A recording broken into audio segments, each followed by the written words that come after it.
हाय दोस्तों, मैं हूँ अमृता और आज मैं एक जबरदस्त टाइम ट्रैवल वाली मूवी लेकर आई हूँ। सो स्टे ट्यून, अपने पॉपकॉर्न, भजिया, चिवड़ा सब कुछ लेकर बैठ जाइए। ये वीडियो थोड़ा बड़ा होने वाला है तो आराम से खाना खाते हुए देखिए। कहानी शुरू होती है 1992 में डॉन हे नाम के एक गांव में, जहाँ पर हम एक छोटी बच्ची स्टेला को अपने पिता टॉम के साथ देखते हैं। स्टेला टॉम से पूछती है कि रात को सूर्य कहाँ जाता है, जिस पर उसके पिता उसे दिन और रात का कंसेप्ट बताने लगते हैं। ये दोनों बातचीत कर ही रहे थे कि तभी वहाँ पे स्टेला की मॉम दुआन आ जाती है और इन्हें गांव में होने वाले एक पुराने रिचुअल के बारे में याद दिलाती है जो इन्हें अटेंड करना था। इसके बाद ये तीनों भी गांव में उसी ट्रेडिशन में जाने निकलते हैं। यहाँ पे टॉम एक फिरंगी था और थाईलैंड के एक छोटे से गांव में बस गया था। रास्ते में स्टेला अपने मॉम से पूछती है कि माँ, आखिर हम ये रिचुअल क्यों मनाते हैं। तब उसकी मॉम उसे बताती है, सदियों पहले हमारे इस गांव के जंगल में कुछ लोगों को एक अद्भुत एंशिएंट जादुई रिंग मिली थी। ये रिंग किसी चमत्कार से कम नहीं थी, क्योंकि इस रिंग के आने के बाद गांव में काफी समृद्धि आने लगी। खेत खलियान काफी अच्छे से उगने लगे थे, लेकिन कुछ लोगों ने इस रिंग को पाने के लिए आपस में लड़ाई शुरू कर दी और इस लड़ाई के कारण रिंग के 2 हिस्से हो गए थे और वो टूटकर बिखर गई। लेकिन ऐसा होते ही गांव में अचानक से एक डीमन अपीयर हुआ था जो उन सारे लोगों को मार देता है जिन्होंने ये रिंग तोड़ दी थी। साथ ही उसने गांव को एक श्राप भी दे दिया और इसी श्राप से निकलने के लिए आज भी हमारे गांव में उस डीमन की पूजा की जाती है ताकि वो अपना श्राप वापस ले ले और गांव में वापस खुशहाली आए। अब स्टेला और उसके पिता टॉम इन सारी बातों पे भरोसा नहीं करते। उन्हें लग रहा था कि ये सारी मनगढ़ंत कहानियां हैं। अब यहाँ पर हम देखते हैं रिचुअल के दौरान सारा गांव जंगल के बाहर बैठ जाता है और वहाँ पर एक मांस से बना हुआ बहुत बड़ा पुतला रखा जाता है जो उस डीमन को अर्पण करते हैं। लेकिन तभी इन्हें काफी डरावनी आवाज सुनाई देती है, जिसके बाद सभी लोग अपना सर नीचे कर देते हैं और प्रार्थना करने लगते हैं। किसी को भी ऊपर देखने की अनुमति नहीं थी, जिसके बाद रिचुअल पूरा हो जाता है और सभी लोग अपने अपने घर लौट रहे होते हैं। अब गांव का जो एक मेन आदमी रहता है जिसका नाम था जाम्बून, वो सभी को पीछे मुड़कर देखने के लिए मना करता है और सबको वार्न करता है कि अगले दिन की सुबह होने तक किसी को भी घर से बाहर नहीं निकलना है। अब आधी रात के वक्त स्टेला अचानक से उठ जाती है। वो देखती है कि उसके पिता आसपास नहीं है और वो जंगल की ओर जा रहे हैं और वो भी अपने पिता का पीछा करने लगती है। इधर टॉम जंगल में पहुंचता है तो वह देखता है कि एक क्रीचर मीट से बनी डॉल को खा रहा होता है, जिसे देख वो काफी डर जाता है। लेकिन तभी वह क्रीचर कहीं गायब हो जाता है। अब स्टेला भी वहाँ पे पहुंच चुकी थी, जिसे देखकर टॉम परेशान हो जाता है। स्टेला पूछती है कि पापा, आप कहीं उस मैजिकल रिंग को ढूंढने के लिए तो नहीं जा रहे हो? आपने कहा था कि मैजिकल रिंग जैसी कोई चीज नहीं है। तब टॉम स्टेला से कहता है कि हाँ, मैजिकल रिंग जैसी कोई भी चीज नहीं है, पर हमें इसे प्रूव भी तो करना होगा कि ऐसी कोई भी चीज नहीं है, इसीलिए मैं जंगल जा रहा हूँ। लेकिन तभी वही सारी डरावनी आवाजें आने लगती है। इसीलिए टॉम स्टेला को पास के ही एक झोपड़ी में लेकर जाता है और उसे अपना रेडियो डिवाइस देकर बताता है कि अगर मैं वापस नहीं आया तो तुम रेडियो के बटन को दबाकर ब्रावो 125 ये कोड कहना, जिससे रेस्क्यू टीम यहाँ आकर हमें बचाएगी। इसके बाद टॉम जंगल में आगे बढ़ता है। जंगल में बहुत आगे चलने के बाद उसे फाइनली वो मैजिकल रिंग दिखाई देती है, जिसके बारे में गांव के लोग बातें कर रहे थे। टॉम अपने हाथ में खास तरह का ब्रेसलेट पहन लेता है जो मैजिकल रिंग के डायमीटर में आते ही ग्लो करने लगता है। इसके बाद टॉम उसी रिंग के ओर जाने लगता है, लेकिन तभी वही क्रीचर आ जाता है और टॉम उसे अपने गन से डराने की कोशिश करता है। पर तभी मैजिकल रिंग से एक रोशनी आसमान की ओर निकल जाती है, जिससे वहाँ पर एक बहुत ही बड़ा वर्म होल तैयार होता है और उस रिंग की वजह से आसमान में एक पोर्टल बन चुका था और उस पोर्टल से काफी सारी डेड बॉडीज यानी लाशें नीचे गिरने लगती हैं। गांव में दूर से जाम्बून भी ये सब कुछ देखकर परेशान होता है। यहाँ स्टेला अपने पिता को ढूंढने के लिए बाहर आती है तो उसके सामने भी एक बॉडी पड़ती है, जिससे वो बहुत ही ज्यादा घबरा जाती है और उसे झोपड़ी में आती है और रेडियो का बटन दबाकर वो ब्रावो 125 ये कोड बोलने लगती है, पर सामने से कोई जवाब ही नहीं आता। जिसके बाद स्टेला वहाँ से भागने लगती है। अब गांव से बाहर आते हुए उसे सामने एक ट्रक आता हुआ दिखाई देता है, जिससे वो जोर जोर से मदद मांगने लगती है। लेकिन हम देखते हैं तभी वो क्रीचर भी उसके पीछे पड़ा होता है। लेकिन ये शॉट इधर ही कट हो जाता है। अब साल आता है 2023। उस इंसिडेंट को 30 साल बीत गए होते हैं। हम बैंकॉक में देखते हैं जहाँ पे स्टेला अब बड़ी हो चुकी है और वो एक स्पेस एग्जीबिशन में कुछ क्लाइंट के सामने ब्लैक होल एंड स्पेस से रिलेटेड कुछ प्रेजेंटेशन दे रही थी। लेकिन वहाँ पर प्रेजेंटेशन के टाइम उसके बॉस के कारण कुछ गलती हो जाती है, जिसके चलते उसे काम से निकाल दिया जाता है। स्टेला दरअसल एक सिंगल मॉम होती है और उसकी 7-8 साल की बेटी भी होती है, इसीलिए अब उसे बहुत ही प्रॉब्लम होने वाली थी। वही उसका हाल ही में डिवोर्स भी हुआ था। अब ये लोग डिनर करने के लिए KFC जाते हैं, लेकिन तभी स्टेला को उसके एक कजन इथी का कॉल आता है, जो उसे बताती है कि तुम्हारी माँ की हालत बहुत ही ज्यादा खराब है और वो हॉस्पिटल में एडमिट है, वो तुमसे मिलना चाहती है। अब ये सुनने के बाद स्टेला सीधा फ्लाइट पकड़ती है और अपने बेटी के साथ गाँव चली आती है, जहाँ पे इथी उन्हें एयरपोर्ट से पिक करता है। जिसके बाद ये तीनों भी हॉस्पिटल में आते हैं, पहले तो अपने माँ से मिलने। तभी स्टेला को फ्लैशबैक आता है उसी रात का और हमें पता चलता है कि उस रात हुआ क्या था। जब सामने ट्रक आता है तब उसके सामने स्टेला बेहोश पड़ गई थी। ट्रक में जाम्बून होता है जो उसे पिक करता है। वही उस रात उसके पिता उस रोशनी के साथ साथ कई गायब हो गए थे। उस रात के बाद उनकी कोई भी खबर नहीं थी। अब अगले दिन उसे जब होश आता है तब उसकी मॉम बताती है कि तुम्हारे पिता अपने देश यानी US में लौट गए हैं, हमें यहाँ पर छोड़कर। अब वो वापस नहीं आने वाले हैं। लेकिन जब स्टेला अपने माँ और जाम्बून को रात वाले इंसिडेंट के बारे में और क्रीचर वगैरह के बारे में बताती है तो उसकी मॉम कहती है कि ये सब कुछ तुम्हारा एक बुरा सपना था। लेकिन स्टेला रोते हुए कहती है कि ऐसा नहीं है, पापा हमें छोड़कर नहीं जा सकते, वो उसी मैजिकल रिंग के कारण कहीं गायब हो गए हैं। अब इसके बाद स्टेला अपने मॉम से मिलने आती है। उनकी हालत काफी खराब थी। वो अपने पोती को ही अपनी बेटी समझ बैठती है और उसे अपने पिता टॉम को ढूंढने के लिए कहती है। अब इसी दरम्यान वहाँ पे जाम्बून का बेटा कॉन्ग आ जाता है, जिसे देखकर स्टेला बहुत ही हैरान हो जाती है, क्योंकि जब खुद स्टेला छोटी थी तब कॉन्ग इसी एज का था और आज भी उसी एज का दिख रहा है। उसकी उम्र जरा भी बड़ी नहीं है। और हम एक फ्लैशबैक देखते हैं, जब वो छोटी थी तब कुछ बच्चे उसे परेशान कर रहे थे और कॉन्ग वहाँ आकर उसे बचाता है। आज भी बिल्कुल वैसा ही दिख रहा था। खैर अब रात के वक्त स्टेला और वेलन अपने गाँव के घर आते हैं। यहाँ पे वेलन आसपास चीजें ढूंढ रही थी, तभी स्टेला का वही रेडियो दिखाई देता है जो उसके पिता छोड़ कर गए थे। अब उसे उसमें कुछ आवाजें सुनाई देती हैं। वो तुरंत अपने माँ के पास उसे लेकर जाती है और स्टेला उससे आती हुई आवाज सुनकर पूरा हैरान हो जाती है। वो आवाज उसके पिता टॉम की थी। अब स्टेला एक नोटबुक वगैरह लेती है और कुछ मैसेज लिखने लगती है, पर आवाज क्लियर नहीं थी और कॉल कट हो जाता है। लेकिन तभी वेलन आ जाती है और कहती है कि माँ, मैंने ये सारा मैसेज अपने फोन में रिकॉर्ड कर लिया है। जिसे सुनकर स्टेला बहुत ही खुश होती है। अब अगले दिन स्टेला जब ये रिकॉर्डिंग अपने मॉम को सुनाती है तब उसकी मॉम उसे एक बहुत ही बड़ी सच्चाई बता देती है। वो कहती है कि उस रात तुम्हारे पिता हमें छोड़कर नहीं गए थे।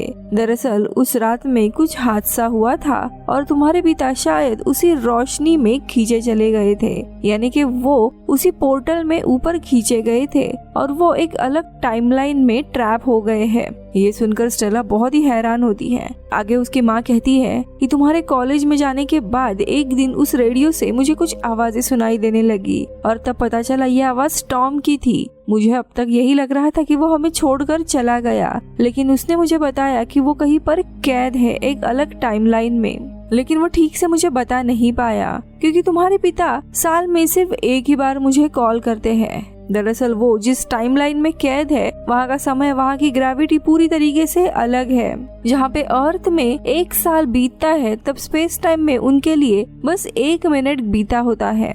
इसीलिए साल में सिर्फ एक ही बार उनका कॉल आता है। तुम्हारे पिता काफी समय से उस जगह पे फंसे हुए हैं और मैं चाहती हूँ कि तुम किसी तरह से अपने पिता को वापस अपने समय में लेकर आओ। अब स्टेला भी ये सब कुछ सुनने के बाद क्यूरियस होती है अपने पिता से मिलने के लिए।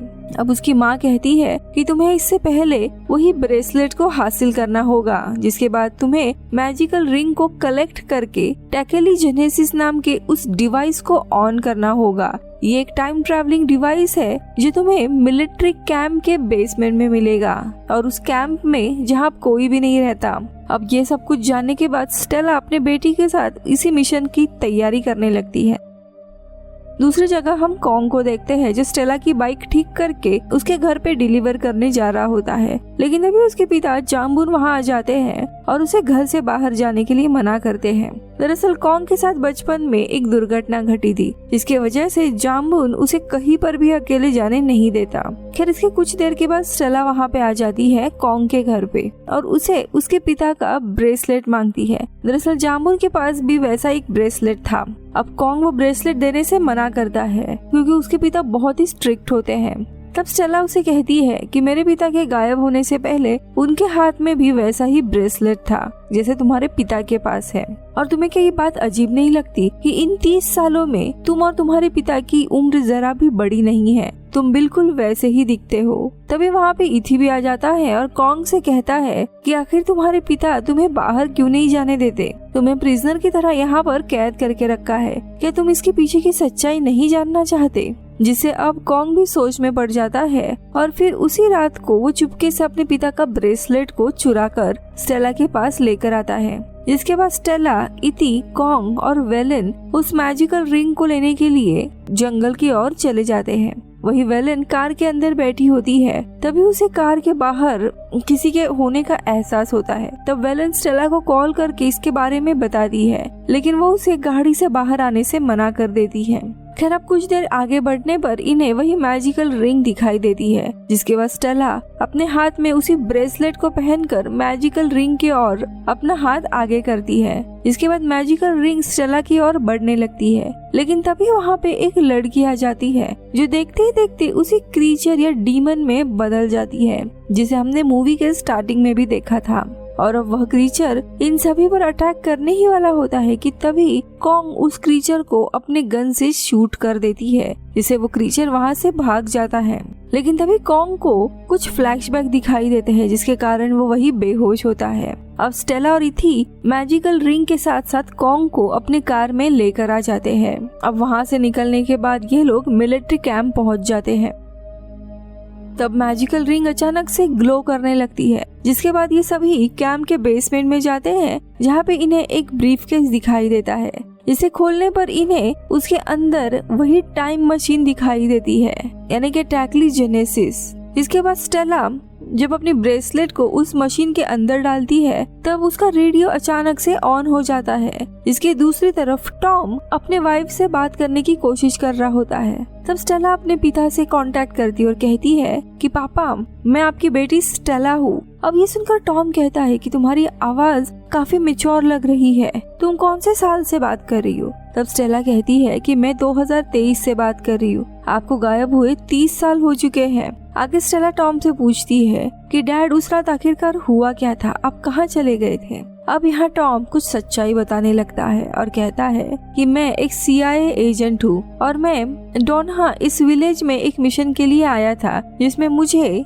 टकेली जेनेसिस इस डिवाइस को, यानी इस टाइम मशीन के डिवाइस को वापस अमेरिका लेकर जाना था और वो रिंग इसी डिवाइस का पार्ट था जो कि मुझे साथ में लेकर जानी थी। लेकिन उस रात मुझसे कुछ गलती हो गई। मेरे पास जो ब्रेसलेट था वह रियल ब्रेसलेट की एक कॉपी थी, जिसके वजह से मैंने गलती से पोर्टल ओपन कर दिया और उसी पोर्टल में मैं खींचा चला गया और अब मैं एक स्पेसशिप में फंस गया हूँ जिसका फ्यूल और ऑक्सीजन अब खत्म होने वाला है। आगे टॉम उससे पूछता है कि उस रात तुमने ब्रावो 125 बोलकर रेस्क्यू टीम से हेल्प क्यों नहीं मांगी? तब स्टेला टॉम से कहती है कि मैंने उस रात बहुत हेल्प मांगी थी पर दूसरे साइड से कोई भी जवाब नहीं आया। खैर अब स्टेला पूछती है कि वो उन्हें वापस कैसे लेकर आए अपने समय में। तो टॉम कहता है कि बेटा ये इतना भी आसान नहीं है, क्योंकि टकेली जेनेसिस ये एक टाइम ट्रैवलिंग डिवाइस है जिसे अमेरिकन मिलिट्री ने एलियन टेक्नोलॉजी से हासिल किया था। इस डिवाइस के मदद से हम यूनिवर्स में कहीं पर भी लाइट स्पीड से ट्रैवल कर सकते हैं। यह डिवाइस 5 रिंग से मिलकर बना है। इन 5 रिंग में gravity control ring, communication ring, time ring, galactic latitude और लॉन्जिट्यूड रिंग ऐसे शामिल है, जिससे कोऑर्डिनेट की लोकेशन कंट्रोल कर सकते हैं। पर लास्ट ट्रैवलिंग इंसिडेंट की वजह से ग्रेविटी रिंग और टाइम रिंग 2 अलग अलग टाइमलाइन में चली गई है, जहाँ पे ग्रेविटी रिंग 5000 साल पहले बानशियांग नाम की सभ्यता में चली गई है, वही टाइम रिंग 200 साल आगे फ्यूचर में चली गई है, इसलिए अगर तुम मुझे वापस लाना चाहती हो तो तुम्हें इन दोनों रिंग को ढूंढकर टाइम मशीन को ठीक करना पड़ेगा। इसके बाद स्टेला और बाकी सभी बेसमेंट के बीचों बीच में जाते हैं, जहाँ पे वो टैकेलीजेनेसिस इस टाइम मशीन को ऑन करते हैं। इसके बाद टाइम मशीन में एंटर करते हैं और 5000 साल पहले बानजियांग इस सभ्यता में पहुँचते हैं। जहाँ पहुँचने पर वहाँ पे उन्हें कुछ ज़ॉम्बीज दिखाई देते हैं जो इनको देख के इन्हीं की ओर हमला करने के लिए आते हैं। अब ये सभी लोग वहाँ से भागने लगते हैं और भागते हुए इथी को आगे एक कबीला दिखाई देता है, लेकिन तभी अचानक से ये सभी लोग एक फोर्स फील्ड से टकरा जाते हैं और कबीले के अंदर नहीं जा पाते। लेकिन तभी स्टेला अपने ब्रेसलेट की वजह से उस फोर्स फील्ड के आर पार चली जाती है, जिसके बाद वो बाकी सभी को भी अंदर ले लेती है। अब कबीले के लोग ये चमत्कार देख लेते हैं और उन्हें लगता है कि ये लोग ईश्वर है, इसीलिए इन्हें बहुत सारी चीजें ऑफर करने लगते हैं। पर तभी इन्हें एक ग्रेविटी रिंग दिखाई देती है और इसी रिंग की वजह से वहाँ पे फोर्स फील्ड क्रिएट हुई थी जो इन कबीले वालों को ज़ॉम्बी से बचा के रखती थी। जिसके बाद इथी इन सभी का ध्यान बटाने लगता है। वही दूसरी तरफ जो छोटी बच्ची होती है वेलेन, वो कबीले की एक दूसरी बच्ची मॉर्डिन उसके साथ खेलने लगती है। अब ये सब कुछ हो रहा था तभी ये लोग ग्रेविटी रिंग को चुरा लेते हैं। अब इसके मिलते ही कबीले के ऊपर का जो फोर्स फील्ड होता है वो गायब हो जाता है, जिससे ज़ॉम्बी कबीले के अंदर आ जाते हैं और सभी पर अटैक कर देते हैं। जिसके बाद ये सभी ज़ॉम्बी से खुद को बचाने की कोशिश करते हैं। वही कॉन्ग वापस लौटने के लिए डिवाइस को ऑन करता है, लेकिन तभी स्टेला गलती से वेलेन की जगह पर मॉर्डिन को अपने साथ लेकर आती है और ये लोग अपने समय में वापस आते हैं। आने के बाद जब वो देखती है कि अपनी बच्ची उधर ही रह गई है तो वो बहुत ही परेशान होती है और वो कॉन्ग से कहती है कि मुझे वापस जाना है। लेकिन कॉन्ग स्टेला को टॉम की बात याद दिलाता है कि जब तक मैजिकल रिंग कंप्लीट नहीं हो जाती तब तक ये बस अपने मिसिंग पार्ट को ढूंढने की कोशिश करेंगे, और अगर इन्होंने रिंग का वापस इस्तेमाल करते हुए 5000 साल पीछे गए तो वो तब वहाँ पास्ट में जाने की जगह पे फ्यूचर में चले जाएंगे और सब कुछ गड़बड़ हो जाएगा। अब स्टेला बहुत ही नाराज हो जाती है खुद पर। अब इसी दरमियान वहाँ पे जाम्बून आ जाता है जो इनके ऊपर गन तान देता है। जाम्बून गुस्से में कहता है कि मैं पिछले 10 सालों से तुम सभी के लौटने का इंतजार कर रहा था। इसे सुनकर स्टेला और बाकी सभी लोग हैरान हो जाते हैं क्योंकि इन्होंने टाइम ट्रेवल किए हुए सिर्फ आधा घंटा ही हुआ था। इसके बाद जाम्बून उन सभी को कैंप के बाहर लेकर आता है, जहाँ पर उन्हें अपने गांव की जगह पर टूटे फूटे हुए बिल्डिंग दिखाई देते हैं, जिसे देखकर उन्हें रियलाइज होता है कि सच में ये सभी लोग 10 साल फ्यूचर में आ गए हैं। इसके बाद जाम्बून स्टेला से अपनी ब्रेसलेट वापस मांगता है, तब स्टेला मना कर देती है क्योंकि उसे अपने पिता को और वेलेन को वापस लाना था। इसके बाद जाम्बून मॉर्डिन के ऊपर गन पॉइंट कर देता है और उसे मारने की धमकी देता है। तभी कॉन्ग बीच में आकर गन खींचने की कोशिश करता है। वही इधर स्टेला, इथी और मॉर्डिन टाइम ट्रैवल करते हुए सीधा 200 साल फ्यूचर में पहुंच जाते हैं, लेकिन यहाँ आते ही कुछ आम टीनेजर उन पर गन पॉइंट कर देते हैं। वही दूसरी तरफ जामुन को रोकते समय गलती से उसे गोली लग जाती है। तब कॉन्ग जामुन को हॉस्पिटल लेकर जाने लगता है। तब जामुन उसे बताता है कि यहाँ पे ना ही तो कोई हॉस्पिटल बचा है और ना ही कोई इंसान। इसके बाद जामुन इन सारी चीजों की सच्चाई बताने लगता है और यहाँ पे मूवी की पूरी स्टोरी रिवील होती है।